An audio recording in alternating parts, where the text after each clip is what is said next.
Oops and poop. Does she want to do that thing too? Because we got You're shitting right now. Yeah. It's gonna be terrible here in about a second. I was gonna say she can join our band. That's all we pretty much say too.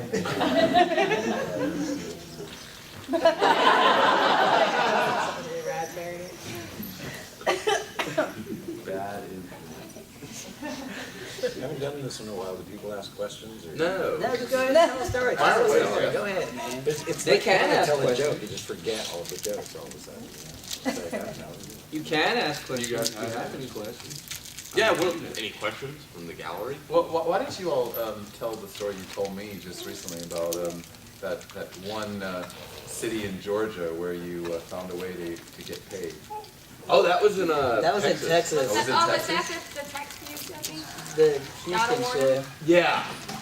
Oh no, that one we didn't do. They just canceled us. But yeah, we were playing in Texas, and we were at the Rob Zombie after party.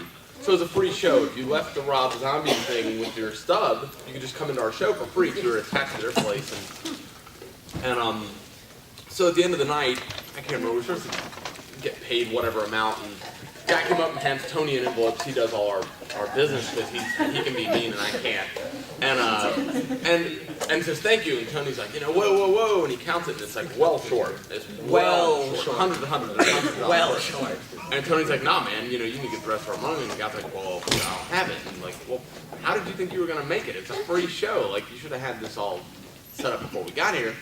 And the guy, was like, well, I don't have. Tony's like, well, you need to go to an ATM. And the guy's like, well, I don't even have it there. And Tony's like, well, we're gonna work this out. And the guy was also DJing, the promoter. And just to cut you up, but the computer that he used to DJ also had all of his personal work information and his personal bank information and everything. And when he handed me the envelope, I basically told him no, I just gave it back to him. I was like, fuck that, I'm taking that. But go ahead, I mean, But no, Tony ended up taking the guy's laptop and all of his CDs and said, hey, we're gonna be in Texas, in this town one more day. And you have two choices. And it was a Saturday. He said, you can either bring us the full amount tomorrow to our hotel room, or you can buy this fine laptop and all of this gothic and industrial music on CD on eBay on Monday morning. And he took it. And took the guy's stuff and went to It's- it. That was looked like he very was gonna- gangster of you. You've been traveling with the rat family? I don't fool around. Basically. Yeah, He's OG. He's totally. and it was great because the guy was standing there and he was he looked just devastated, like he wasn't going to do anything. And he said, all of my personal and work information's on there. I said, don't worry, I'll erase it before I sell it. And it was great. And so I was done talking because he was like, he wanted to keep talking to get his thing back. And I'm like, we're done, goodbye. And I turned around and walked away. So you can call me, you got my cell, call me tomorrow. And I leave. And the next day, it's hours are going by and he's not calling. And I'm like, this is really strange. I guess this guy really didn't care about this stuff. And then eventually he calls and he says, I can get you your money. I can get you your money. He said, the thing is, though, is I have to finish a job, so I'll need my computer to do it. Like I'm retarded or something. So all I said was, that's not going to work. You got to figure something else out and don't call me till you do it. I hung up on him. And so then he kept calling back with all these different excuses of why he needs his computer and stuff like that. And I just told him, I'm like, dude, eventually I'm not going to answer your calls. This is just going to be done. You're ruining your own chance of getting your computer back. And because I didn't care. Why do I care? I don't care about his computer or his personal information. I don't care at all. And so he eventually calls and he says, I'm sending someone else over with your money. He wouldn't even come see me, which is great. And I said, all right, we'll send them with the money and you'll get your computer back and then we'll be good. The funny thing is the hotel we were staying in, he had paid for the extra day also. So it's insult to injury for him, but what do I care? I need to get, everyone's relying on me to get this. And so this guy shows up, so I tell Andy, I'm like, look, Andy, I'm not bringing this computer down there, because for all I know, he's sending 6 big dudes to stomp the crap out of me and take his computer. And so I was like, well, just have your phone with you, and I'll call you when I have the money, you can bring the computer down. It's like a mobster thing. I got the cash, you can bring the computer down. I'm basically a criminal. And so I go down, there's this guy there, and he was actually really nice, and you could tell he felt a little embarrassed for, I guess, having to Be a part of represent someone like that. And he gave me the money and he got his computer back and it was great. He left and I called the guy back and I said, hey, your computer's on its way back. We got our money. you know, and thanks for getting it to us, but I know this is obvious. Don't ever contact us again. And the guy started crying, and he said, I'm never booking a show again. And I said, that's probably good. You know? And that was about that. Is that why Steven was so pissed off with that show? Steven was No, furious. he had nothing. They didn't even have to handle. Like I deal. He didn't have with to all handle it, that but he for was everybody. mad nonetheless. Yeah, because it did whoever- affect them. Part of the money was there. Everyone was pissed. Yeah. Everybody was getting paid out of that money, and it's funny. Sometimes you get a promoter or something that they're, even if their heart's in the right place, I don't think they understand. We don't make a lot of money on the road, and it's like point A to point B is expensive now. You know, it's $100 a tank of gas, and we're not you too.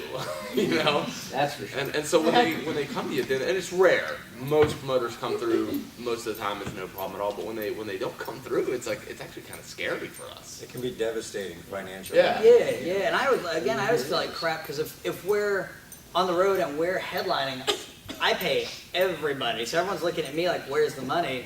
Which luckily I've always gotten it. I remember one time. One way or another. Yeah.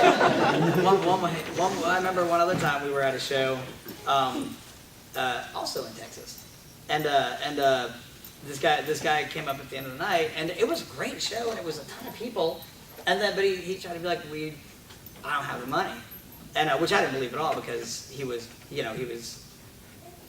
the show too. There was a ton of people, and so I was like, all right, well, come on. And I walked over to his car, and I'm like, let's go to the bank right now. And sure enough, he drove me right to the bank, and he took his money out of the ATM and handed it to me. I said, awesome. We had to drive a promoter to home. We were staying at her house. Yeah. She had no money. We had to stick around her house with her until like 1 o'clock because it was her payday. Drive her to her work to get her check. Drive her to the bank to cash the check. Wow, Yeah. that's an awkward day. And she said, the ATM won't give me the money.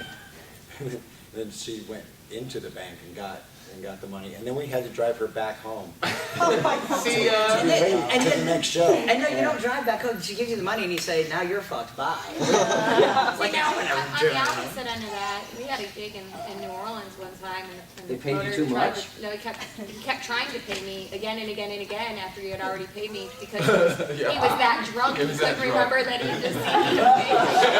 God, who is that from The best part of that whole gig was we had another band that shall remain nameless, so we'll call the person in the other band Richie. Or I don't know any Richie. Voltaire, basically. No. This promoter was totally drunk, and this other person was totally drunk, and I'm trying to settle out, and the other person stumbles into the room, and he's like, oh, hey, you must be, and the promoter says his name, and they're all both of them are teetering. I'm getting dizzy just looking at him. He goes,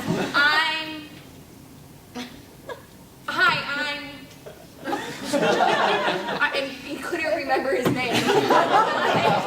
This is Richie, he's going now. I'm scooting him out of the room, and the guy's counting out his singles all drunk. A guy like that, you have to help him hit rock bottom by taking all of his money. It's easy. I felt But bad. the thing is you guys are talking about how to get your money out of promoters. There was a show that we played in Poland. Okay? Oh, that was awful. And it was supposed to be a festival held in the castle. Well, the owner of the castle, pretty close to the last minute, was told that this was a vampire, kind of a festival type of thing. And unfortunately, he believes in vampires, so he canceled the festival. So you got these Polish promoters who have this festival, Dracula's Castle Festival or something like that. I mean, some silly kind of thing. And so they found another venue. And we went and we played the show. It was like a movie theater or something that they used for this festival. Well, because they had changed the location of the festival by, something like 50 kilometers, right? The festival was an abysmal failure. I mean, there were people there, but it wasn't the kind of numbers that they needed, to make this thing fly. So we're looking for the promoters. We want to get paid, and we go back into the back, and apparently, the venue was owned by the Russian mafia, and they had the promoters in the back room tied up on their knees because they didn't have enough money to pay the venue cost. So I walked in on this and I was like, hey dude, you guys got problems. Don't worry about us. I'll come back later. It's on us, buddy.